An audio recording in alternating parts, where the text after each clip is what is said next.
Hawatlo, my name is David Cobb. I have the honor of serving as the coordinator of the Dishgamu Community Land Trust. That is a department of the Wiyot Tribe. This session will be focusing specifically on that community land trust. Before we dive in, I want to take an opportunity to acknowledge that this is the third annual post-capitalism conference. But it's called Decolonizing Economics. And I want to take a moment to explain why. The Wiyot Tribe was part of the first two of the sessions. Chairman Ted Hernandez gave the opening at both of the sessions. And last year, Michelle Vassell was a participant, and several other folks from the Wiyot Tribe were participants. But this year, something different happened because of the deepening relationship with the Wiyot Tribe. I went before the tribe and made a formal request to have the Wiyot Tribe co-anchor this conference, not just to sponsor it, not just to participate, but to actually co-anchor it. Chairman Ted Hernandez made the motion, took it to the rest of the tribal council, and it was a unanimous endorsement of support. So in the course of developing this conference in consultation with Michelle Vassell, the Wiyot Tribal Administrator, and others, we really came to understand that we needed to push ourselves. And part of that was literally renaming this. It's now Decolonizing Economics, the third annual post-capitalism conference. Because in order to actually confront, grapple, and move beyond capitalism, it's really going to require decolonizing not only the land, but also ourselves and our institutions. So it is my great honor to actually be here. Again, my name is David. I use he, him pronouns, and I am an uninvited guest on Wiyot ancestral territory. But as my mama and papa, that's grandparents for you non-Southerners, taught me, if you're a guest, act right, be appropriate. And what I've come to realize is that my culture has not actually taught me how to be a good guest on land itself. I know how to be, to wash dishes. I know how to pick up after myself. I know how, to be courteous and even civil, but I don't know how to be in right relationship with land. But the Wiyot people who have been here since time immemorial, not just taking care of the land, but genuinely stewarding it and being part of it, know how to be here. And so for me, part of this work is learning how to be here. And so I am really eager to get underway. I do want to conclude by saying, unfortunately, Michelle Vassell, who was going to co-present with me, is unable to come. Her duties as tribal administrator are actually forcing her to be elsewhere. However, we do have Alice Green of UXO Architects, who is, she and I are going to do this, as well as we hope to be joined by her colleague, Ash Ham of UXO Architects. So we're going to jump right in to the presentation itself. And this very first slide really is an introduction. Dishgamu means love in Soulutluk, the language of the Wiyot people. And we say that our entire project is to restore balance and abundance to Wiyot ancestral territory. What you're looking at is a slide of the Tuluwat Island, which is the spiritual and center of the Wiyot world. The concept of Dishgamu and the vision itself, I really want to lift up that we are both a community land trust and also a department of the Wiyot tribe. Really acknowledge the leadership of Michelle Vassell and the Wiyot Tribal Council, who had a vision to say, yes, we're going to do the community land trust, but we're also going to do it under the auspices of the tribe. So when we say it's a Wiyot-led community land trust, this is literally true. So we're going to do, our vision is to do restoration ecology, to do regenerative economic development, to facilitate land back, and to build affordable housings. But really, deeper still, it is to build power, heal trauma, increase community resilience. As Michelle Vassell often says, our work is to heal the intergenerational trauma that this land and the people have experienced here on Wiyot or Humboldt Bay. Because this region was once in balance. The Wiyot people have lived here along Wiyot or Humboldt Bay since time immemorial. And I really want to use that phrase that tribal chairman Ted Hernandez has taught me. I used to say for tens of thousands of years, but he lovingly, gently corrected me to say, David, it's time immemorial, to really underscore that since time was known, the Wiyot people have been here and have been helping to keep this land in balance. They stewarded this land and their ancestral territories because they understood the sacred interconnectedness that they had with the place. This is a worldview that is different. And I think it's worth pointing out that the whole notion of property is different.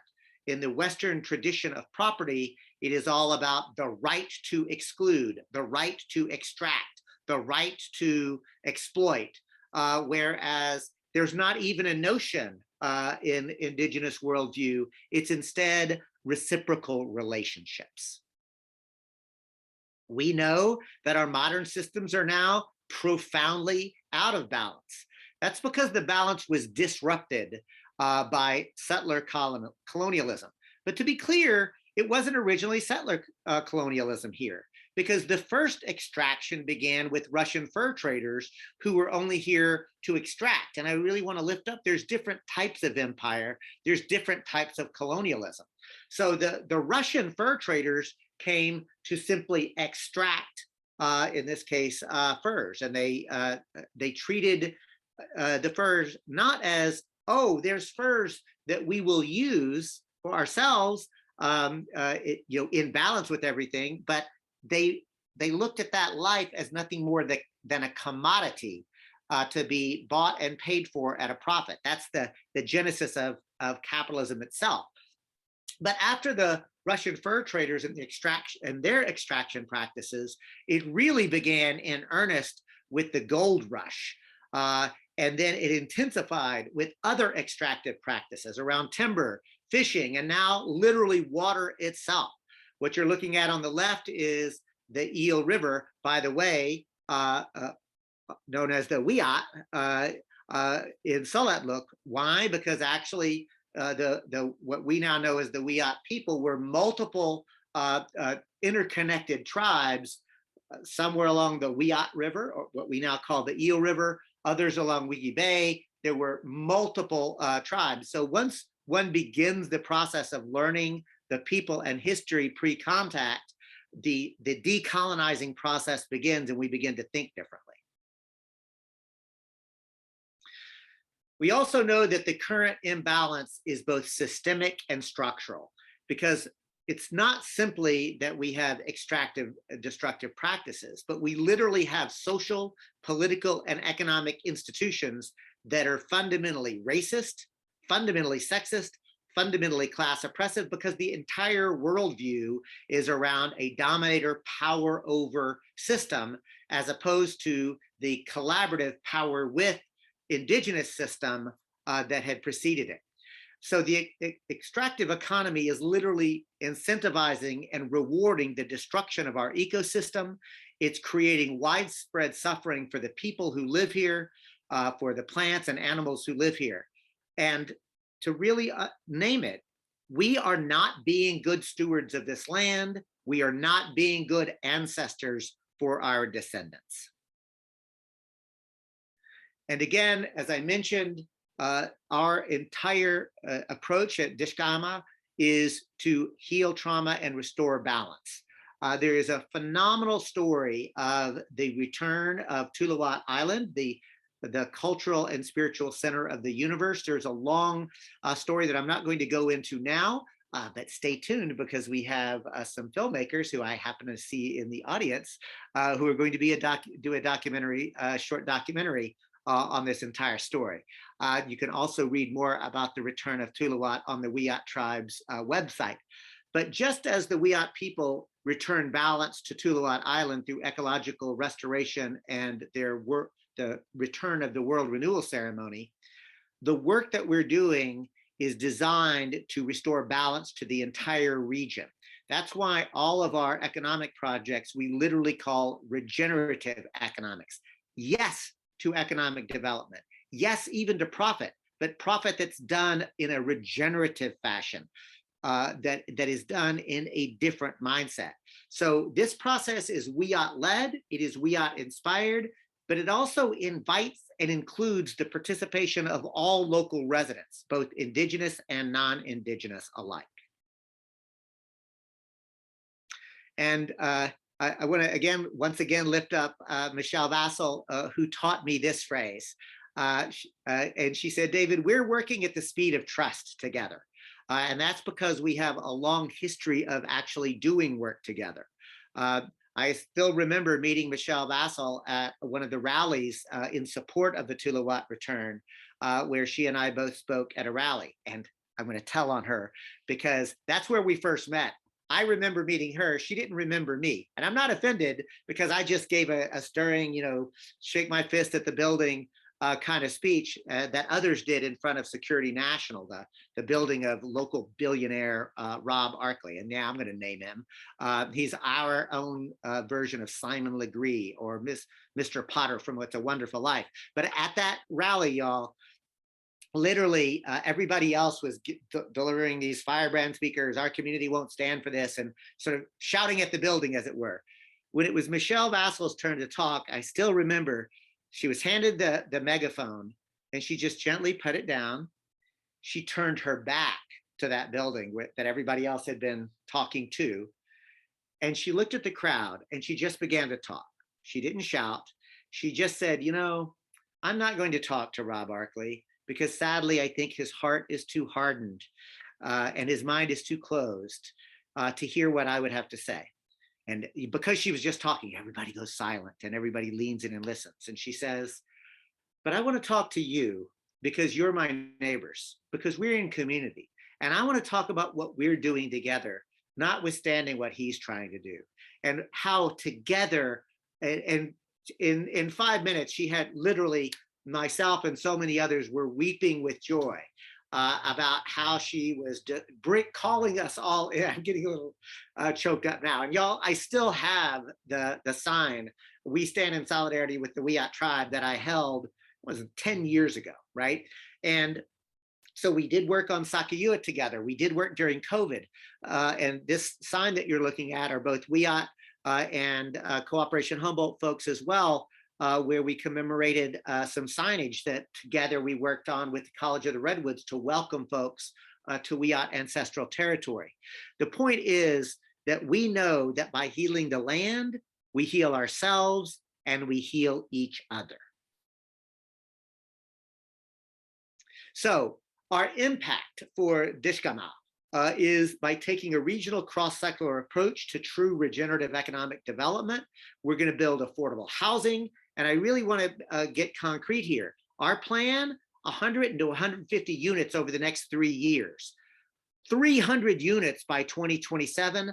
Every single unit deeply sustainable and permanently affordable. No other affordable housing developer in this community makes a pledge and will codify in writing that the affordable housing will be in perpetuity. In addition, we're doing workforce training and development, specifically targeting sustainable industries, especially forest practices for traditional ecological knowledge. We'll be incubating cooperative business opportunities. And lastly, the ecological restoration work. It's worth noting that the Wiyot Tribe earned the first ever EPA site reuse award. I believe that any tribe in the country ever got, certainly in Region 9, the West Coast. So we know that this has happened before. The Wiyot have already done it, and we're going to do that not just on Tuluwat, but all across Wiyot ancestral territory. And this is just a little taste for you. Nonprofit Quarterly covered this in an Indigenous Community Land Trust Rises. The Time Standard, top of the fold. The North Coast Journal did a cover story. We are actually on the move in a very short period of time, just as the Wiyot Tribe was making history with the Wiyot Land return, so too is the Dishgamu Community Land Trust historic and making news. I want to take one moment before I pass it off to our architects to really understand the community land trust model. What you're looking at is the Wikipedia definition, because the definition is a nonprofit corporation that holds land on or behalf of a place-based community while serving as the long-term steward for either affordable housing, community gardens, or conservation easements. Community land trusts balance the needs of individuals who want security and tenure in land with the surrounding community. And again, the notion is, yes, we're a community land trust, but we're a community land trust situated under the control of and as a department of the Wiyot Tribe. So we're literally challenging the entire Western colonial concept of land ownership and getting back into a true sense of stewardship. That's why our model is unique around using not only building affordable housing, but wherever possible, building cooperative housing associations and cooperative businesses that include the opportunity for individual families to engage perhaps with an ADU or an accessible dwelling unit or a small co-housing village, engaging in community or conservation easements, but again, all underscored as tribally managed land trust.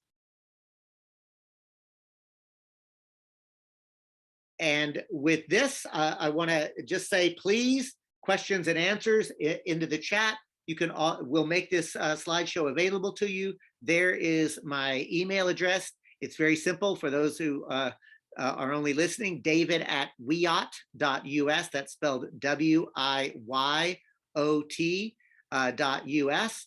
And I now want to turn this over to UXO architect Alice Green. Alice is one of the co-owners and co-owners of UXO Architects. They are so far the only worker-owned architecture firm anywhere in the state of California. They are not just our architects; they are also our colleagues and our friends. So, Alice, take it away. Thanks, David. Yeah, I did just want to break for a brief moment in case anyone has kind of any specific questions on what David just discussed. I think we can take a couple questions in the chat right now, but you're also welcome to save them for the end or just shoot them directly to David at his email listed here. I see one question in the chat right now that asks, will the affordable housing units be rental units or operated under some other kind of collective ownership structure? And I think that's a great question. I think, David, you touched on it a little bit, and I think we're also going to be touching on it through the rest of the presentation. But if David, do you want to? Yeah, I'll say just a word because whoever asked the question, it is a very prescient question because the answer is yes. And I'm not trying to be coy, but what I'm saying is we imagine and our vision is an ecosystem of housing. So there will be times when the Wiyot Tribe will actually own the land and the building itself, and it will be available first, prioritizing Wiyot enrollees, but then non-Wiyot alike can live there. So, and under those circumstances, it would be affordable renters according to law on what affordability is. But wait, there's more, as the Ginsu knife commercial teaches us, because we're also imagining helping to facilitate housing cooperatives. And there'll be a slide a bit later on co-housing villages where actual people could come together and collectively buy land, but actually own it collectively, right? So, but to be clear, if Dishgamu does it, it will only happen if the Wiyot Tribe acknowledges it and encourages it to happen, because we are when we say Wiyot led, we mean it. And there's And one Micah asks, yeah. does having tribal involvement give you greater freedom with zoning due to sovereignty? And the short answer is yes, it does. And that's actually part of the unique approach that we're looking at. So yes, we do definitely have that. And James asked, would this trust model work for California recognized tribes and unrecognized by federal government? That's a great question, James, and I don't think so, but we can't be sure. But I do know that I think that because and I'm just owning my ignorance. I don't know if a state recognized tribe has the ability to exercise the same level of sovereignty under colonial U.S. law that a federally recognized tribe is. Because remember, it gets very complex. There are federally recognized tribes. There are state recognized tribes. We haven't even touched on, at least in California, the rancheria system or the missions systems, or the fact that there are so many indigenous folk who live here who are not part of any, quote, recognized tribe, but they're still here as well. So part of what we're doing is really trying to push the state government and the federal government to rethink the entire approach to sovereignty and indigeneity.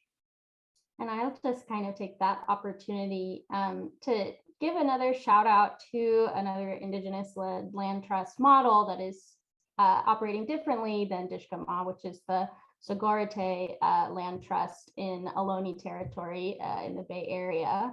And, you know, they are not a federally recognized tribe currently, and they therefore have kind of set up a land trust under a more traditional kind of nonprofit entity structure.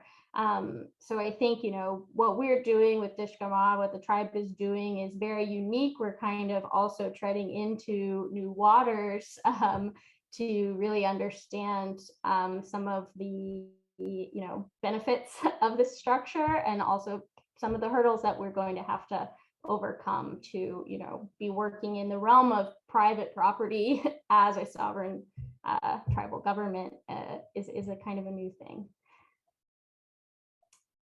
Okay. And I think if that's all the questions we have, maybe we can keep moving. And I believe Ash is now with us as well. My co-worker in UXO Architects.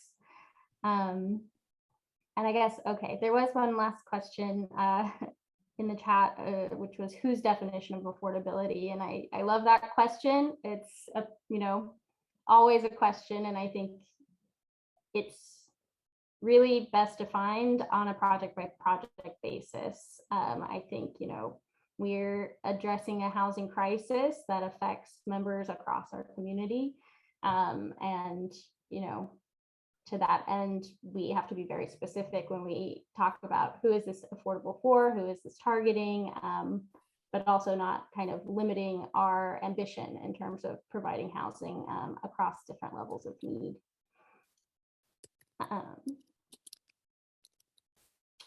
Yeah, and I think we'll be able to get into that question a little bit more as we move forward. Okay, so what we really want to do today is kind of introduce some of what we're currently working on as UXO Architects in partnership with Dishgamu Humboldt. And, you know, just to give you a little background, you know, we've been really honored to be working with David and Michelle for a little over a year now, as we've kind of had a shifting target, whether it's diving into specific project planning or right now kind of taking a step back and looking at bigger picture strategic visioning.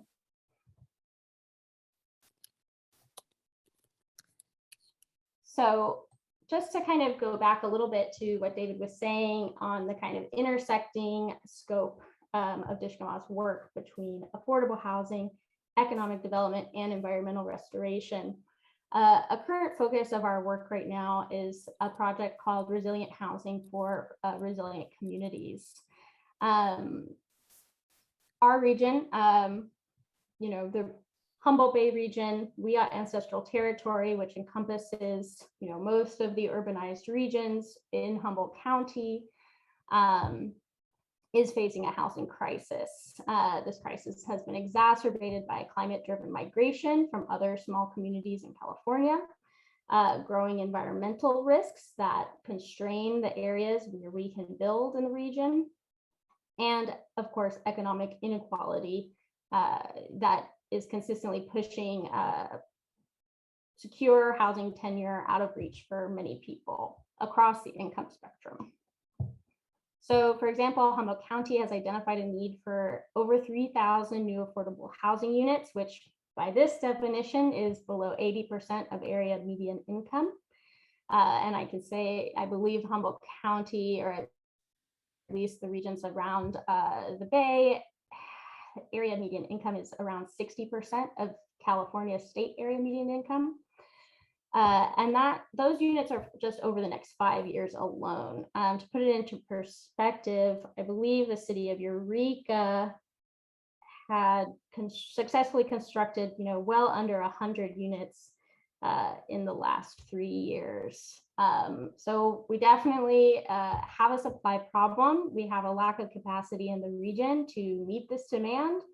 And, to get there is really going to take a lot of strategic planning, a lot of community engagement and input, and a lot of partnerships between Dishgamu and other jurisdictions. And I guess on the resilience side of things, these numbers don't account for housing stock in our area that's reaching the end of its useful life.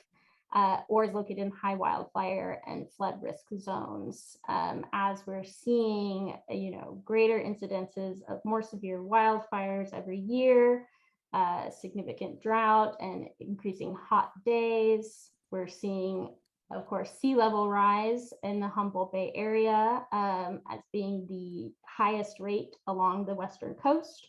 And all of that is just increasing the pressure on our housing supply.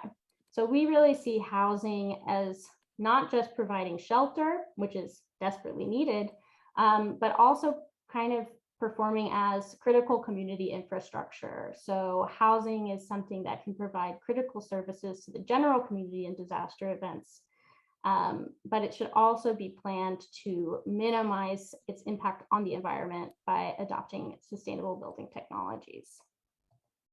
So the work that we're doing currently is primarily funded through the California Resilience Challenge grant, which we were awarded this year from a pool of 73 proposals across the state.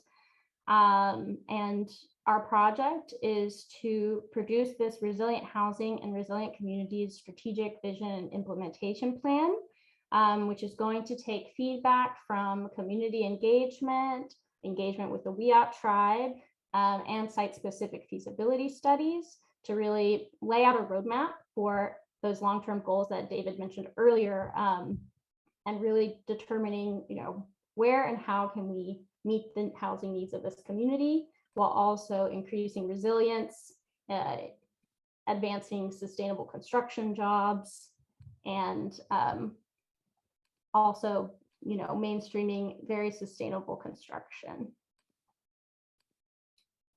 And so a key piece of our work through this grant is community engagement.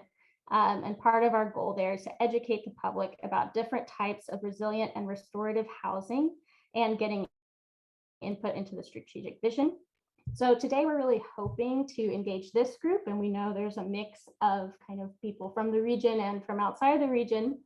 So we really kind of want to focus today on general ideas around different forms of housing and housing tenure that are relevant to our current needs, but also, I think, relevant in a broader discussion of decolonizing economics, decolonizing housing, and post-capitalism.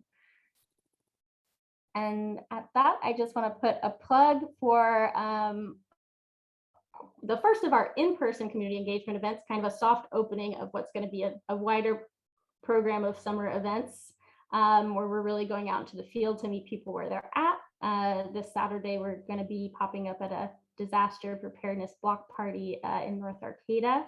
So, this event is, specifically reaching out to a community to discuss their resilience needs. And we're going to be showing up to talk about housing as a resilience strategy and as a kind of regional tool to address growing resilience challenges. So just to give you kind of like a sense of how we're popping up in person, we've got a large regional map where we've overlaid different environmental risks and hazards, as well as community resources. And we're going to be asking residents to kind of take their own strategic vision of the region, learn about several different housing types, which we're going to be presenting to you today, and kind of be able to share their priorities with us. And so some of the things that we're kind of focusing on in terms of educating the community, in terms of environmental hazards, we're showing, the expected sea level rise by 2060. We're showing the tsunami and inundation line current flood hazard zones, current fault zones, and current areas of high wildfire risk. That's in contrast to kind of different community resources that we want people to be thinking about in terms of the relationship of housing to the larger community, specifically where we locate housing strategically to tie into existing networks of services. So at the regional level, we're really asking people to consider current and projected environmental risks, as well as resources when planning for new housing. And this is also to kind of bring home the reality that a lot of these risks are constraining buildable areas within Wiyot territory and threatening existing housing stock. And this is all meant to help people understand why we need to develop new housing at all scales and in all communities, and why this housing needs to have particular features to respond to the realities of climate change driven threats.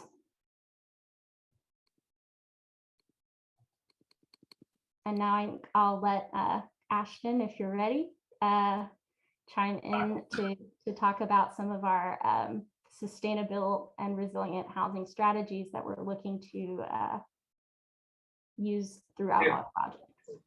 Yeah, so some of the resilience features that we will be incorporating into our projects include net zero energy buildings, which use on-site generated renewable energy like solar or wind that feed into on-site storage systems or a battery bank.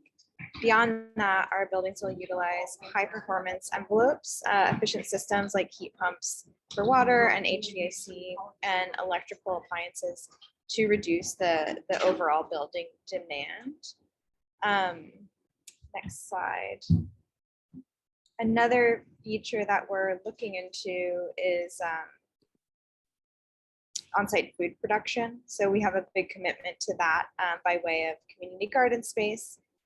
These community gardens will provide healthy organic food to the communities, both the people living in the buildings and also the community surrounding. They can be located on the rooftops of the denser projects, or it can be dedicated space within the property. And again, these gardens can be open to the community beyond. And then another thing that we're looking into is community resilience hubs. So these can act as an event meeting space or a disaster response hub in times of a tsunami, flood, or a massive heat wave, for example. These spaces can provide shelter or cooling venues for those in need. These hubs would have supply storage and even large-scale batteries in power outages and the like.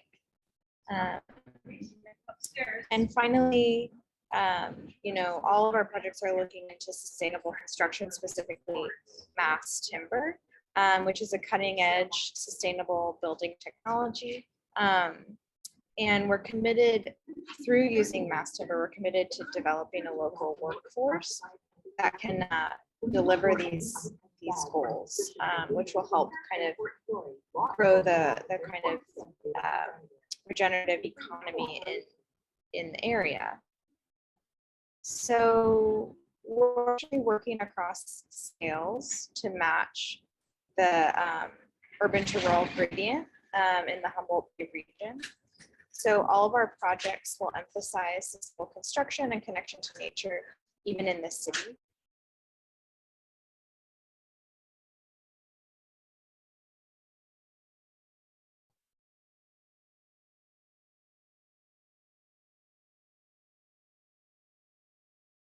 I've lost Ashton's audio. I don't know if anyone else has as well. Sorry, I think my connection is quite bad. So Okay. sorry I dropped off, but I'm back now. I don't know where you stopped hearing me. I think we heard most of that, just that, yeah, we're working across scales, but also keeping land that we deem to be unsuitable for development in conservation. Okay.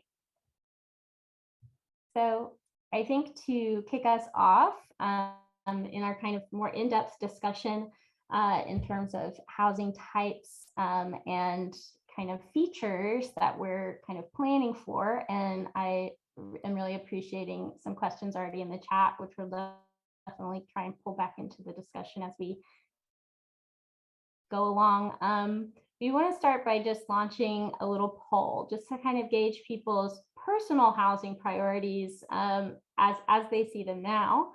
So I'm going to launch a Zoom poll here and ask you to just choose 5 of this list of housing features that you would want to prioritize in your own housing. So you should be seeing the poll now, and I'll just give you a minute to type in or select your options.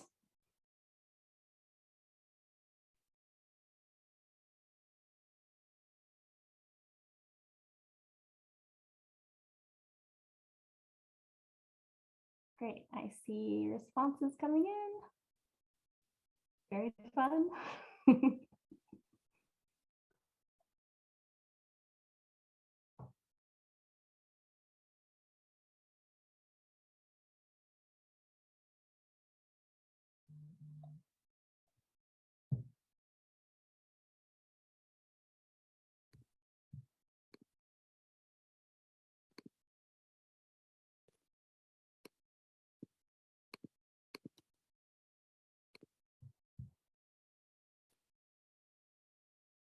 Okay, looks like we still got some responses coming in, so I'll just give it a little bit longer.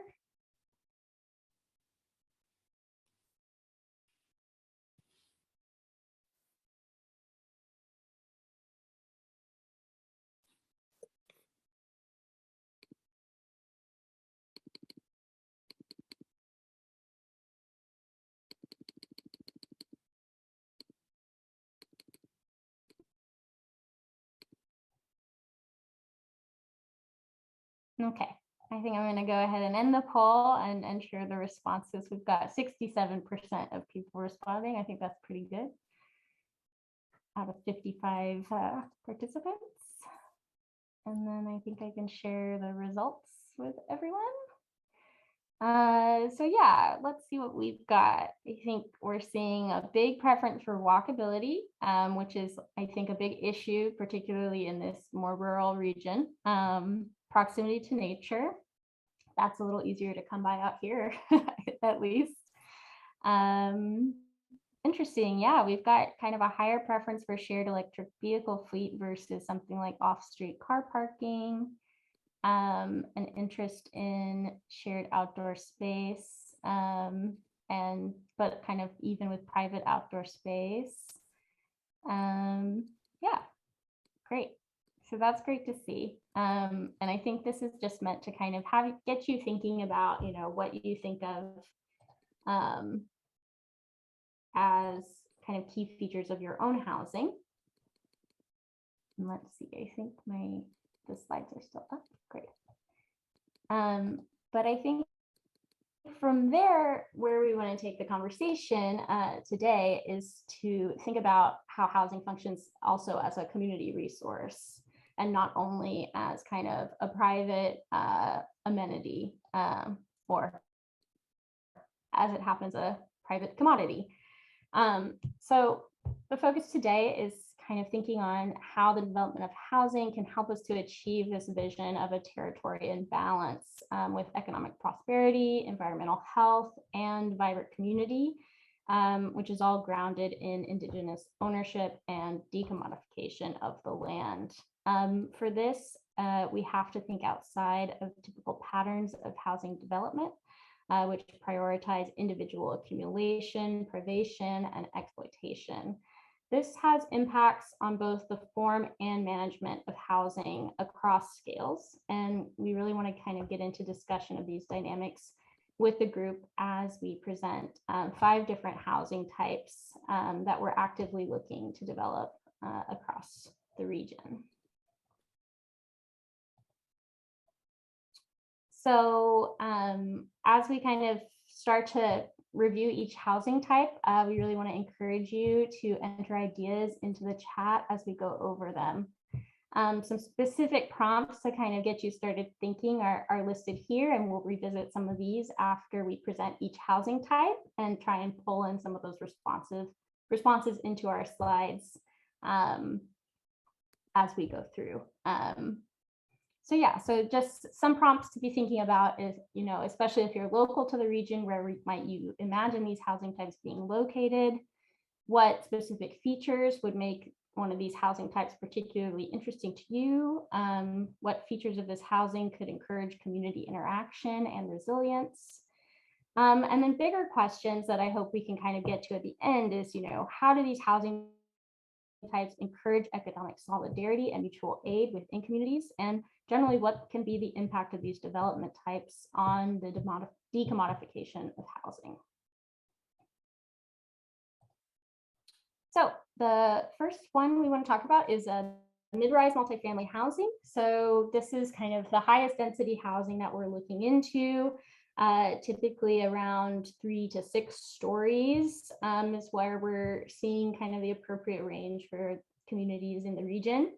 You know, we're interested in locating buildings like this in vacant or underutilized lots in urban and town centers, near transit and services, with access to public open space. So this is really where we want to focus on achieving walkable communities.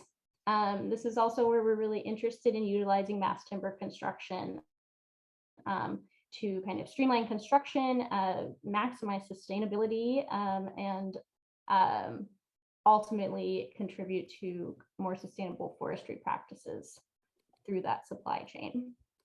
So unit types in a project like this would be apartment style, so access via shared corridor, whether interior or external.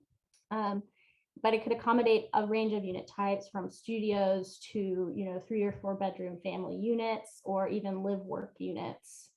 For each of these types, we want to just kind of touch on potential management types that are well suited.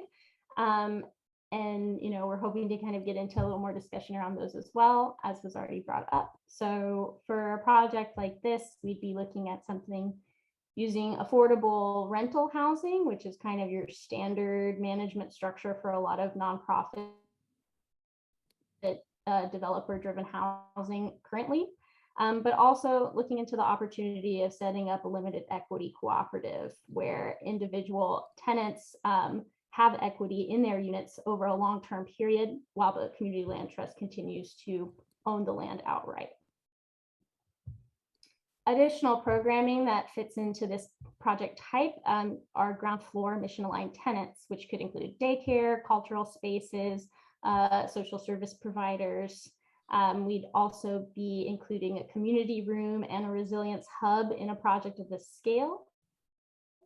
There's open space priorities for things like playgrounds and community gardens to really emphasize community interaction and mutual support. And just to kind of give you a bit more of an illustration, in practice, one of the kind of designs that we've developed a little bit further in one of our feasibility studies for a 6-story mass timber mid-rise multifamily project in Eureka, really emphasizing kind of communal spaces, a lot of kind of visibility of an interior courtyard, spaces for people to gather, spaces for people to have kind of unplanned interactions, so that you really have a neighborhood feel even in a kind of high density scenario. So yeah, we've got a series of questions here, and we would love, if possible, to kind of pull in specific responses that we see in the chat related to each of these housing types. And I think Ashton's going to be helping to pull some of those over. I'm kind of just scrolling through too.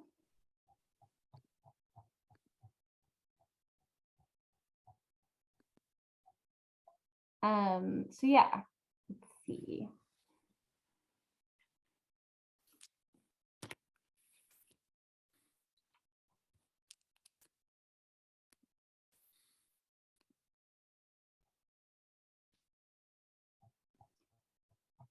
Yeah, so I think so far we're seeing kind of more questions than answers, which is totally fine.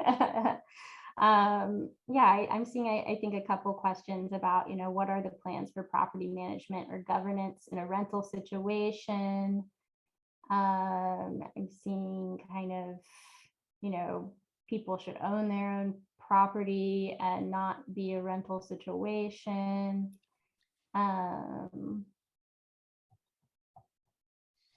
And yeah, I will say that,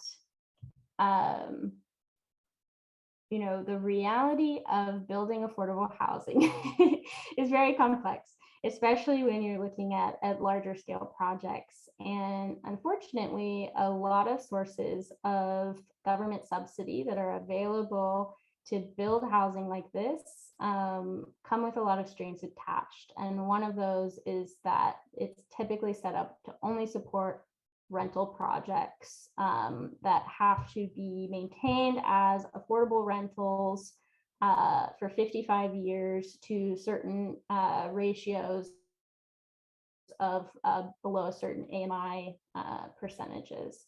So that's the typical model you see a lot in nonprofit housing development. And you see a lot of kind of cookie cutter rental apartments being produced through that model, which, as David mentioned, also tend not to have a commitment to maintaining affordable housing in perpetuity. So I think we're really trying to challenge that model. There are pathways to convert a project that's kind of funded through traditional subsidy programs. You are able to convert a project like that, I believe, after 15 years to a kind of cooperative, limited equity cooperative structure. And I think that's something that we're constantly trying to find pathways to streamline that process and make it a reality. But I will also say that as a community land trust, part of the way we operate and how we keep housing off of the speculative market is by basically maintaining the land trust ownership of all land, and all other kind of tenants over that land might have a 99-year or lifetime lease that can also function within a kind of limited equity co-op structure. But for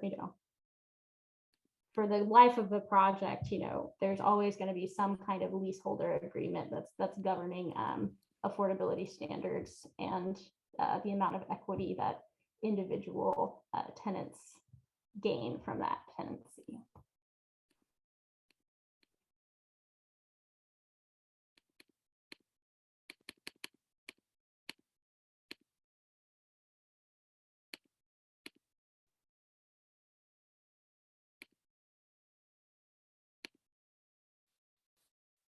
Okay, great. We're seeing some, I think, responses to the first question.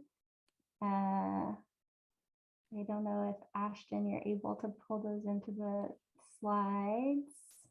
I am putting them in there, but I think because you're in presentation mode, it's going Oh, for, yeah.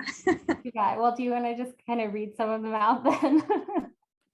Sure, yeah. So I've seen kind of infill in downtown areas, remodeling and updating older buildings, community spaces, and rooftop gardens.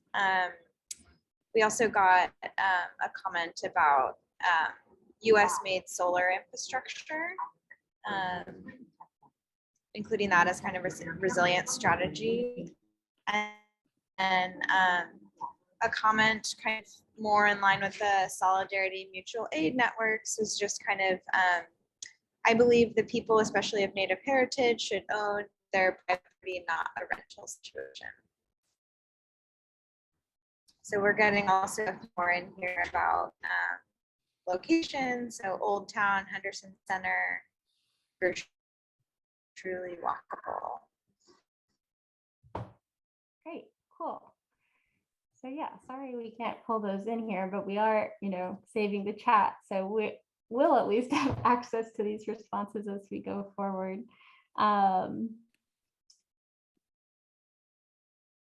Let's see. If I stop share and reshare.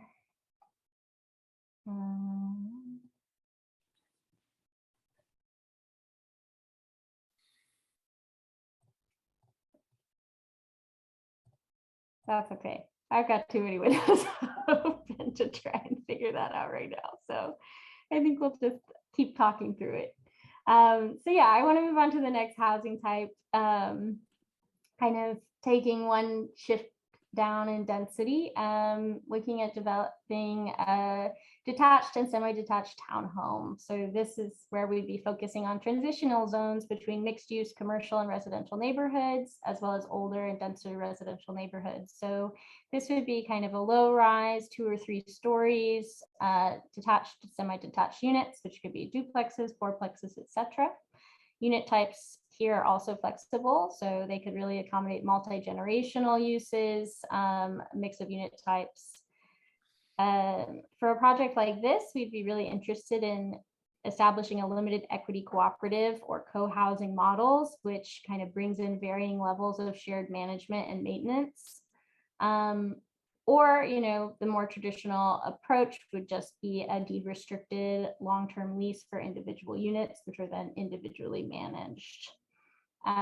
Programming here could include shared green spaces, which would require a shared management agreement amongst tenants, or it could be managed by a third-party organization or by Dishgamu if it's a kind of conservation aspect in tandem with housing.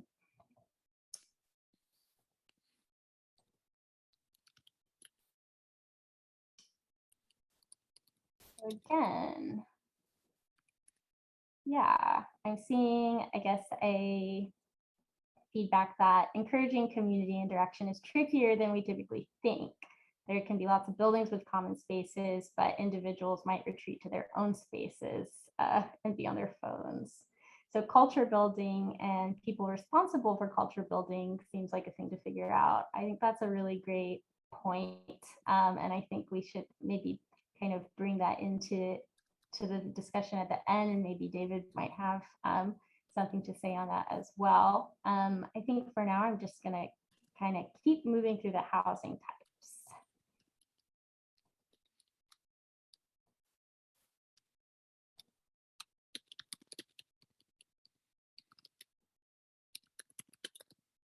So Ashton, do you want to take this one? Definitely. Thank you. Sorry, I was responding to one of the chat things. We're about to get there, Micah. So yeah, so this fourplex plus, it could happen in historic residential neighborhoods, maybe zoned for a mix of single family and low density multifamily.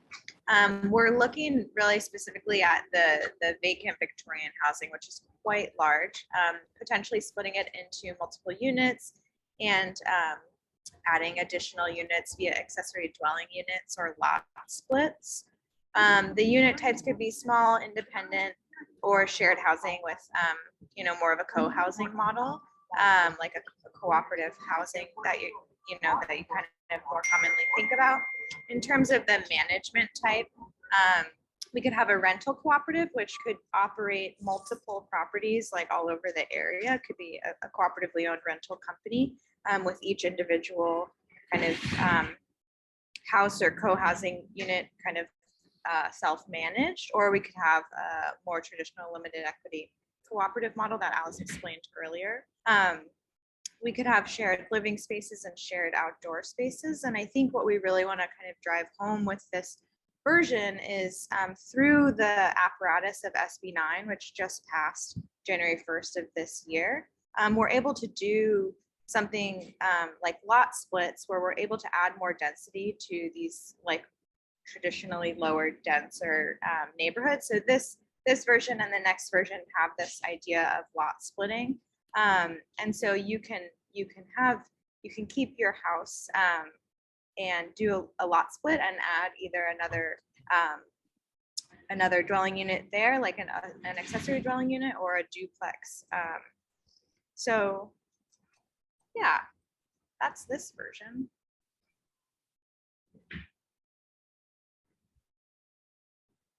And then this would be kind of in a more, I guess, in a less dense zone, like a more traditional single family residential zone.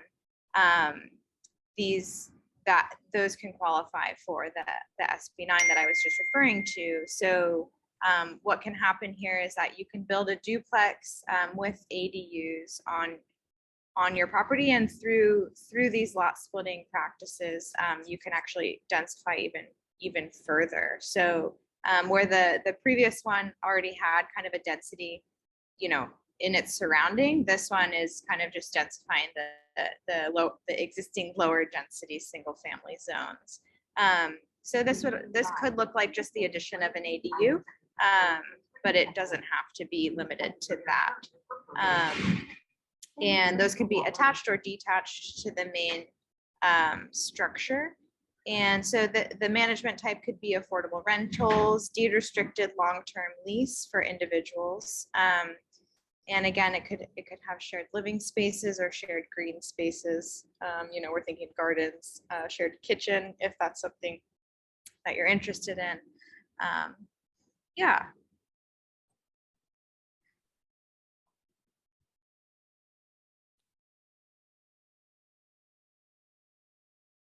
And then we've also been looking into these co-housing villages or tiny house villages. So sorry for the background noise. These would be in a more rural or residential transition zones. What we're thinking of it for these sites are small, either temporary or permanent structures with minimal foundations, single story construction. So touching really lightly on the earth. They could be tiny homes on wheels, RVs, micro apartments, duplexes, and the management type is it could be a cooperative, whether it be limited equity or a rental cooperative that we mentioned in a previous slide. And I think with these, we're really interested in creating a central community room or resilience hub with these individual dwelling units around it. And so that community center could be, have a kitchen, bathroom, meeting space, workshop space, and there could be, garden, community garden and green space, and facilities like that. Welcome to Humboldt County's regional airport. Okay, let's see. So yeah, now what we want to do before we kind of open it up for more questions and try and touch back on some of the stuff in the chat is we have a couple more polls. So first we want to just do the poll we did originally. We're going to do it again so that we can kind of see if anyone, as you've been listening, has kind of shifted shifted thoughts on some of these building features. So that poll should be launched now.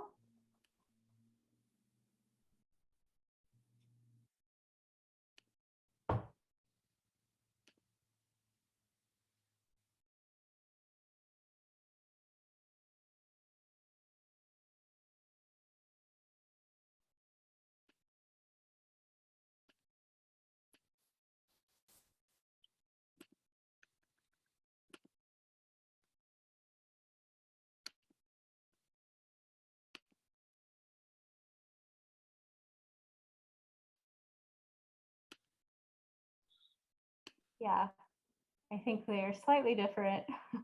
Sorry about that.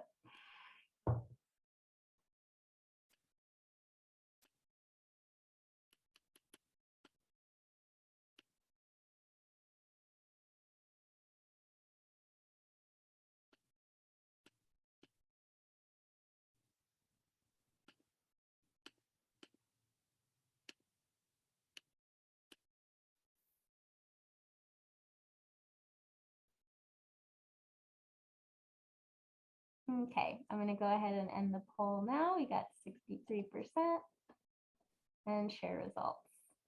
So I think I'm seeing things are pretty similar. And yeah, as you mentioned, I think community spaces and activities was left off of the other one. So I'm glad I made it in there because I'm seeing a kind of good level of support for that, which is great to see. Otherwise, I feel like we're seeing some similar stuff. I will say this, I'm expecting this group is a bit self-selecting in terms of certain priorities around housing.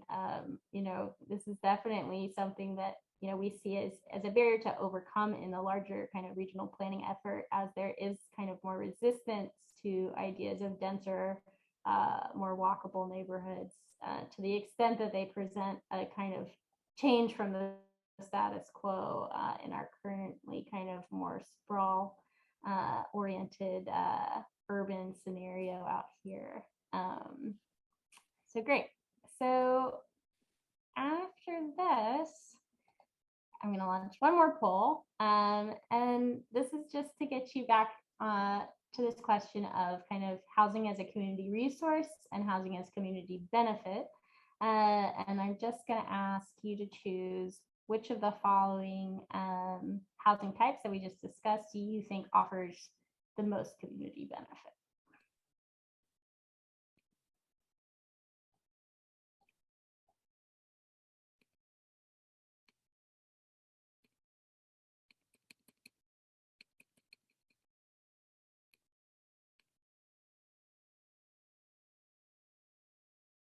And I think for this question, you know, if anyone wants to elaborate on their response in the chat, that would be great.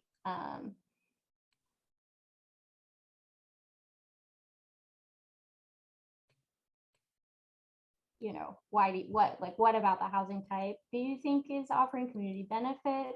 What do you think about the specific management types we've talked about might kind of add to community benefit overall? Would love to hear feedback in the chat.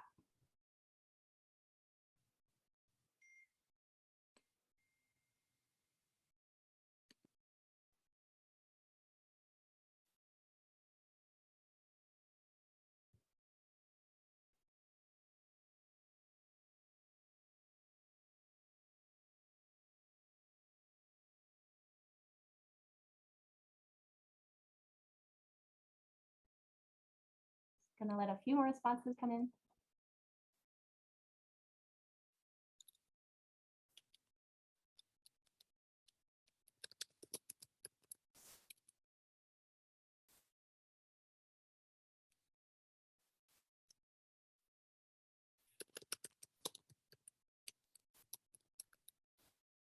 I'd also love to kind of, if anyone in the chat wants to, you know, maybe elaborate on what you read this idea of community benefit as, that would be great to hear too.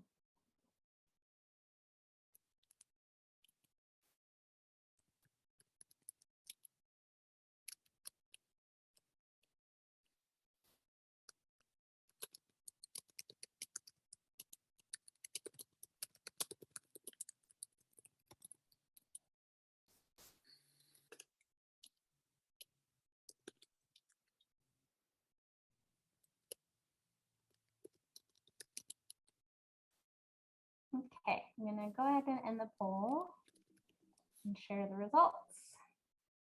So let's see, with 48% is co-housing villages. Very interesting.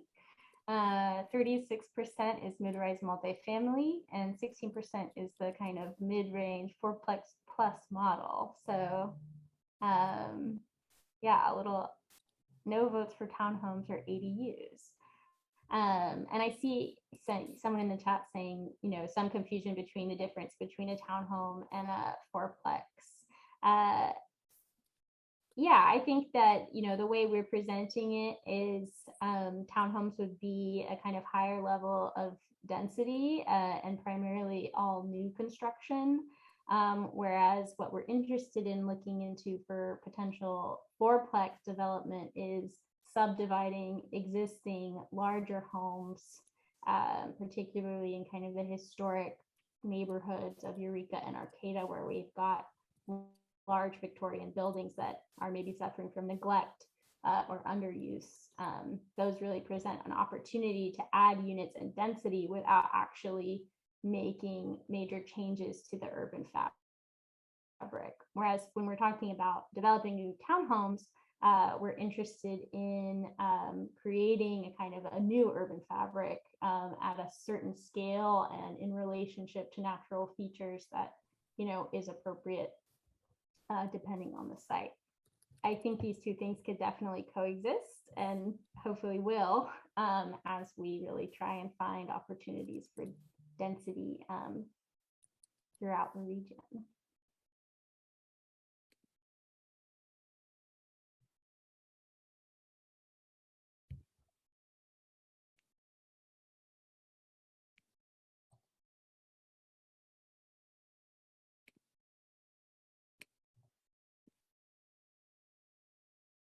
I'm going to read off another question, Alice. Is there a reason the fourplex plus model couldn't be hybridized with the co-housing village model?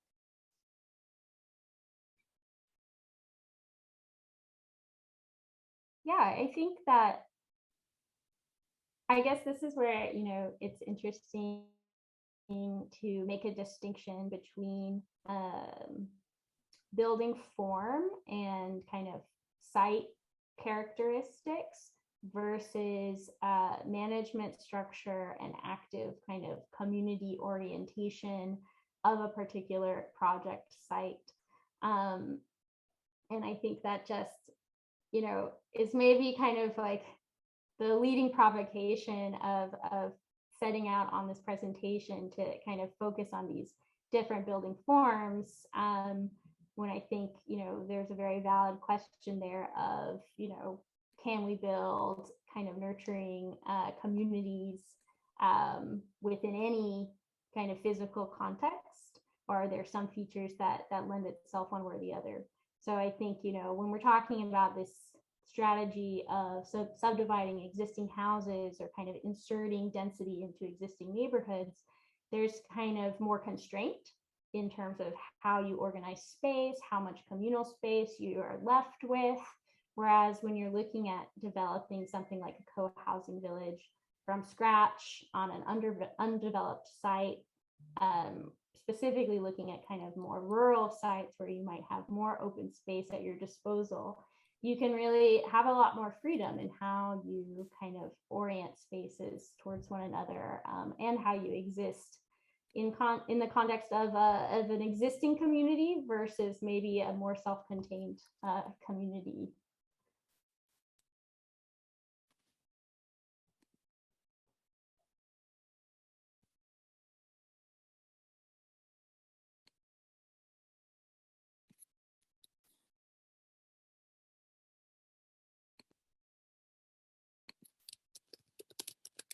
So I'm seeing, yeah, I think someone is mentioning that they chose co-housing village in the sense that it most aligns with designs of ecological community and being in partnership with other species in the ecosystem.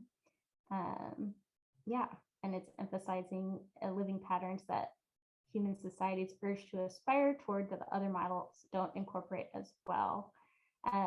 And yeah, I think that kind of goes back to, you know, being constrained in the existing patterns of development. Naturally, we do want to focus on building where there is already development, because that means we're not encroaching into nature.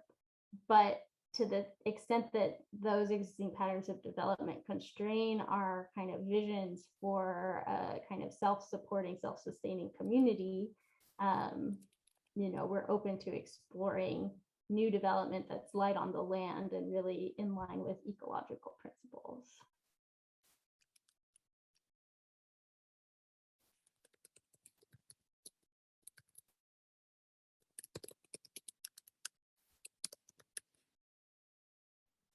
And I'm seeing some. I guess I wonder. Go ahead. Go ahead, Alice. I was going to tell you to go ahead.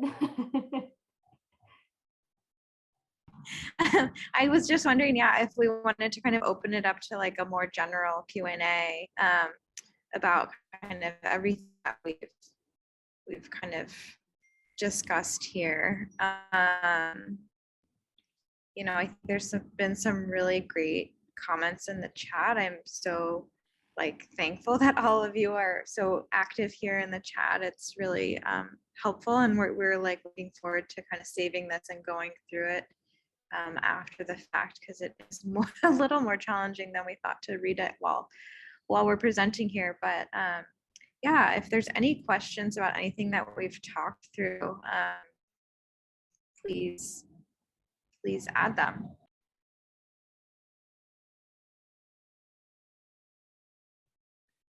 So I'm going to jump in. Thank you so much. Just a couple of observations in the chat. There was a lot of really thoughtful comments on which of the form is better for what reason and so forth. And one of the things that we believe is that we're trying to add to the ecosystem. Right now, I'm an unapologetic leftist. I want to decommodify all housing. I want to treat housing as a human right, the same way I want to treat healthcare and access to art and culture. Anything that's a human need should be a human right. That's my politics. But as a developer, what I'm coming up against is, and Alice mentioned this casually, I'm going to really say, man, this is complicated. Building affordable housing is incredibly difficult.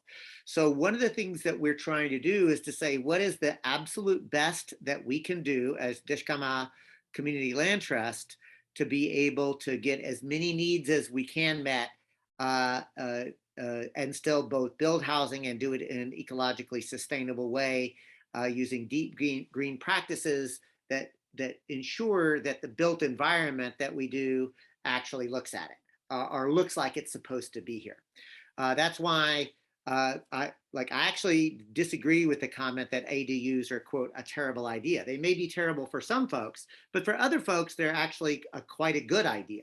And we're trying to encourage the use of increasing housing stock and increasing the different types of housing that's available. And I want to open the space up for Ash and Alice as architects if you have anything that you wanted to share about my comment before I move to the next.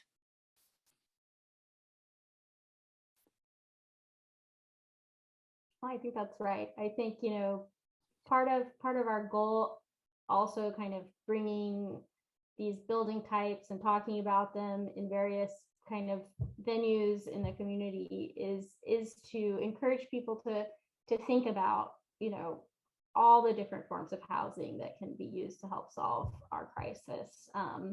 And yeah, they're gonna work. Some people are gonna like some and some people are really not gonna like others. But I think, the more we can engage in this dialogue, we hope that we just get more support generally in building housing, which is already, has a lot of barriers against it. I also want to go back. Thank you, Alice. I want to go back into the chat because there was a comment that I want to solicit some thought from our architects, and that is Meg said, thinking about social resilience as well as ecological resilience, I'm wondering if there has been in your work any attempt to rethink the idea of a, quote, unit, which usually geared towards a Western notion of the nuclear family and one or two primary wage earners, to the idea of creating a larger, more communal form of housing that allows for extended relations or chosen kin to live together. Yeah, absolutely. I think, whenever we're looking at designing specifically ground up construction and new units, we really have an eye towards flexibility, the ability to reconfigure units so that families and individuals can grow and age in place, and also to support kind of non-traditional family structures. My own background is in student housing cooperatives. And so, I personally, gravitate towards kind of collective cooperative forms of housing and all of the kind of particularities of place that entails. And I think that's something that's always in our mind in the design process. I want to go directly to Micah, who says, could the tribe use its sovereignty to allow individuals to bypass restrictive local zoning?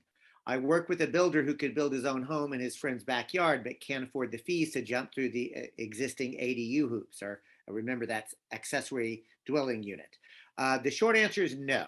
And the reason that's the short answer is because remember that although tribes have sovereignty, it becomes very complex because they have sovereignty over their land that they hold in trust. Typically, those are reservations. Now, we're trying to do some reverse checkerboarding by actually increasing property that's actually owned by the tribe.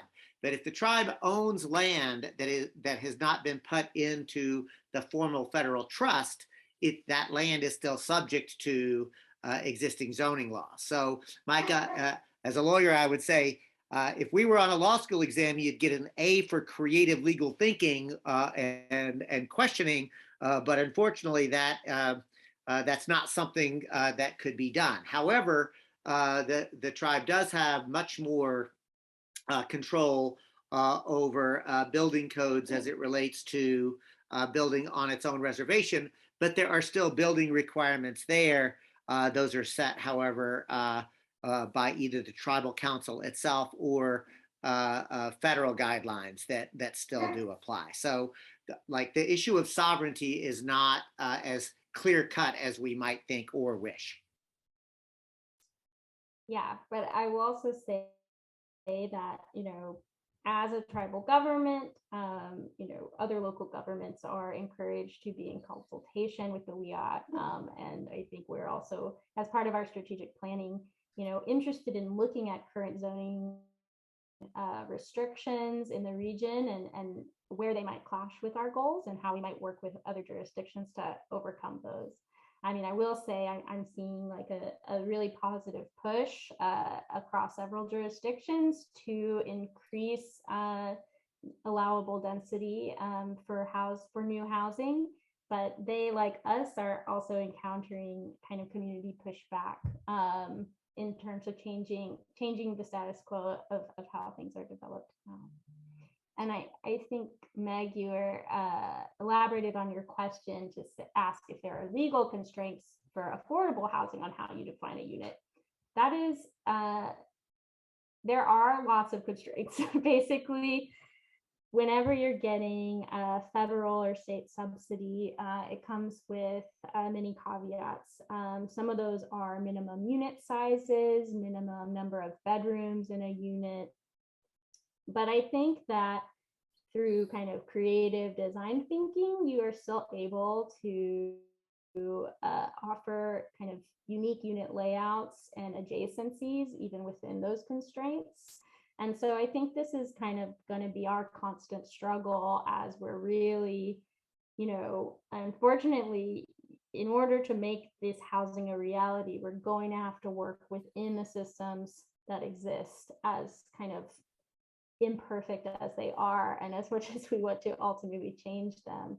And so we have to be really savvy in terms of how we can kind of bend these programs and their limitations to our own ends. And I think that just comes from creative thinking and a lot of kind of back and forth within the Dishgamu organization, as well as we hope outreach with potential tenants to really align what we're building with how people want to live together.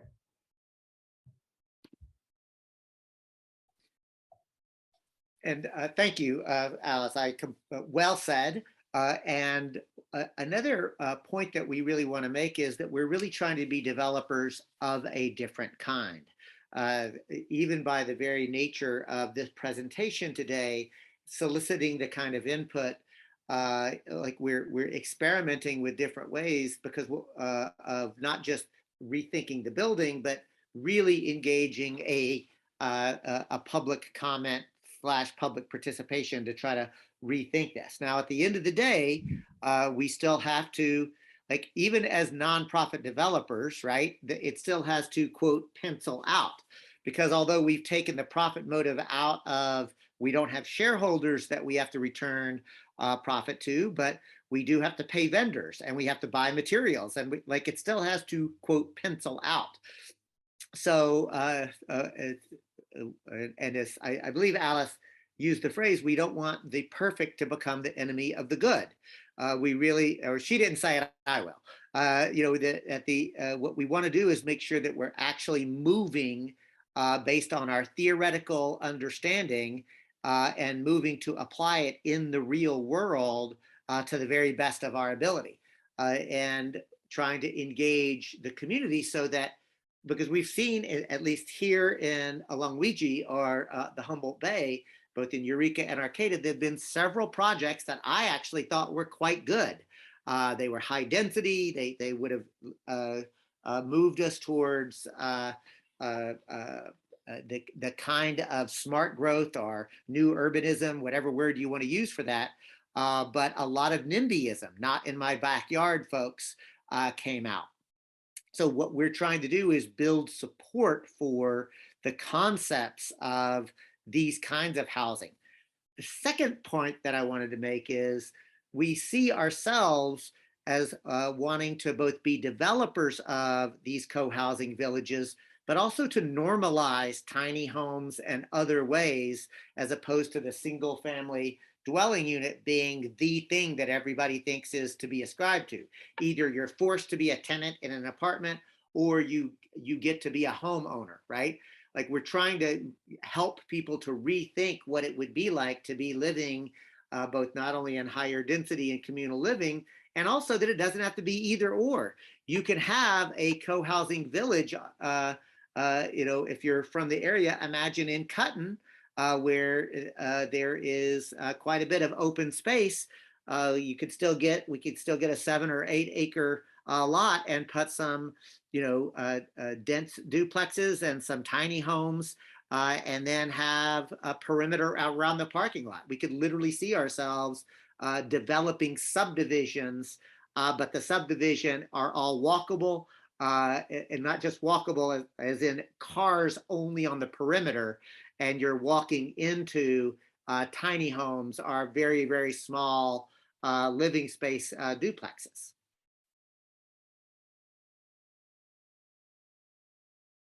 And Alice, before we close out, do you want to respond to Thomas's comment here?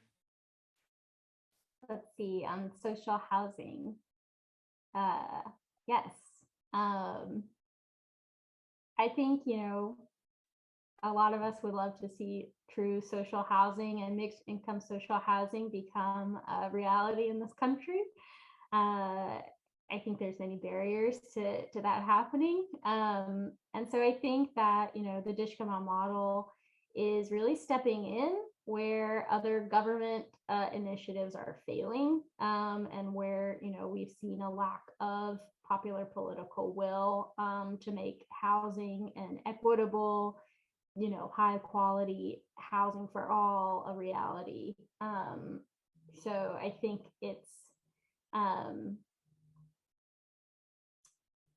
I think that being able at least to develop new housing as part of a community land trust at least offers a more kind of secure sense of tenureship, more kind of sense of community control and the removal of speculation from the property market, which are all features that social housing could accomplish, but we're trying to get there our own way. So Micah asks, are you working with any micro enterprise organizations to help develop businesses to be walked to that might benefit and strengthen the neighborhood? So the answer is yes, with an asterisk. First, I love the underlying thought process that is reflected in that question, because this idea of a truly walkable urban center where people are walking to work is exactly what we're trying to encourage. I can also tell you that we are working with the Small Business Development Center locally. Cooperation Humboldt has a worker-owned Humboldt project.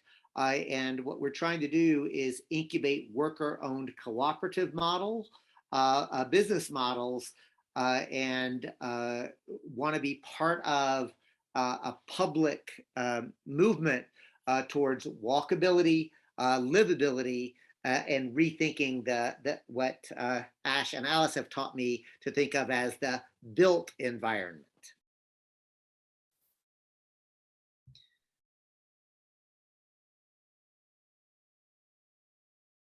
And Justin observes that it seems like the fundamental problem is we want everything at once, customized to our tastes, amenities everywhere, inventory so high that it is practically disposable, alignment with natural ecosystems.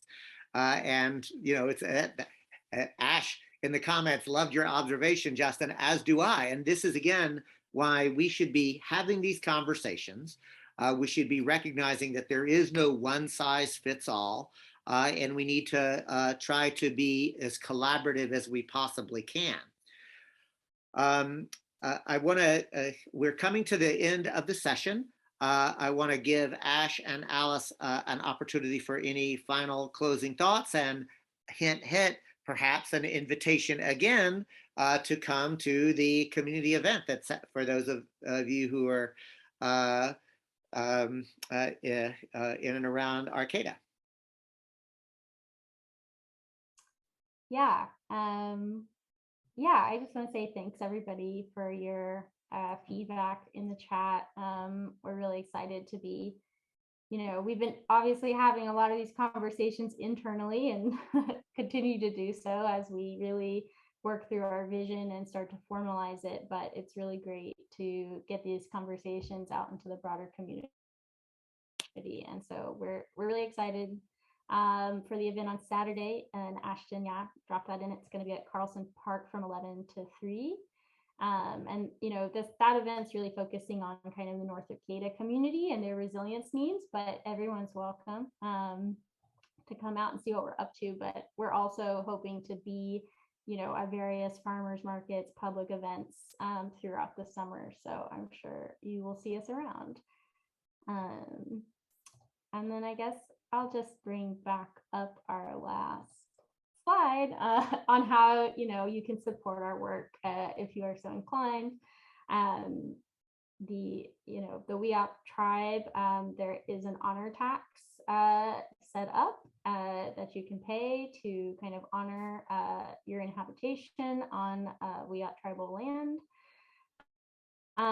We are also interested in property donations, or just working with anyone in the community that's got property they're not sure what to do with, they don't have a vision for, and are interested in seeing it go towards community needs. You know, specifically as we're talking about lot splits for new ADUs or duplex construction, you know, we are here to help people talk about that and learn about, you know, what they can do in their own spot. But I think on a, you know, more basic level, we really want to encourage everyone to support pro-housing policies in, you know, wherever you're at, especially if you're local. Specifically, you know, in our local contexts, governments do have properties, publicly owned properties that they've earmarked for affordable housing development.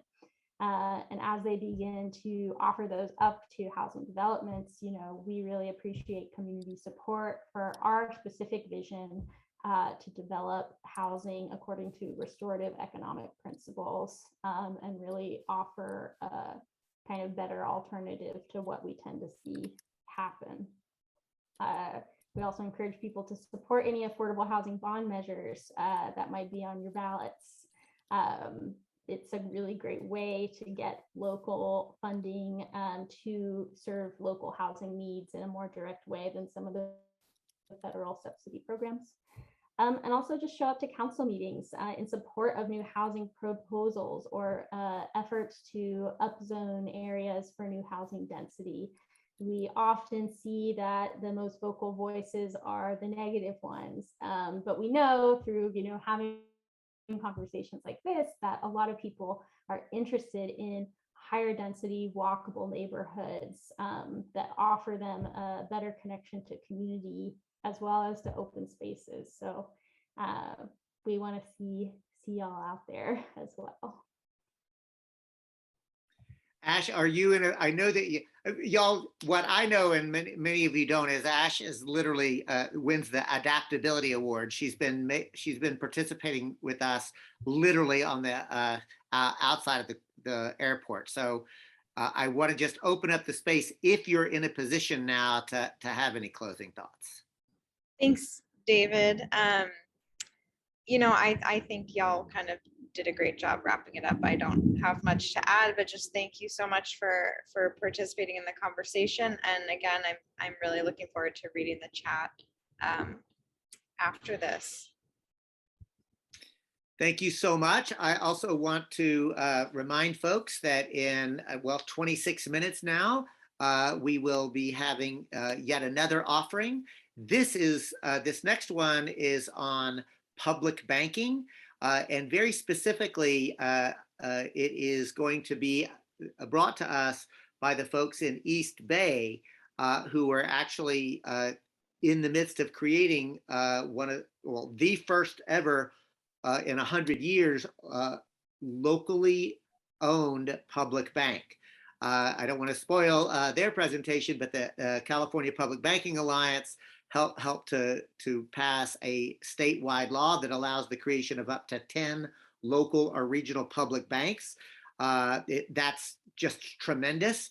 And now we have basically East Bay, San Francisco, Los Angeles, San Diego, we're all working together under the California Public Banking Alliance, but what I would call the most friendly competition I've ever seen, literally helping each other to see who can have the first of the local or regional public banks. So I hope you can tune into that, and a reminder that each one of these are on a different Zoom link. So please refer back to the email that Nicola, who I see just popped up, sent out to get that Zoom link. Nicola, any final thoughts from you? No, this has been a great presentation and has, I think, really inspired us to start thinking differently about housing. And so thank you all so much for your contributions today, for facilitating this important conversation. And all y'all that are out there, take care of yourselves, get a break, stretch your legs. If you're needing to get outside, touch in with the world around us outside of Zoom. And we'll see you in the next session. So thank you all very much. Thanks, everyone.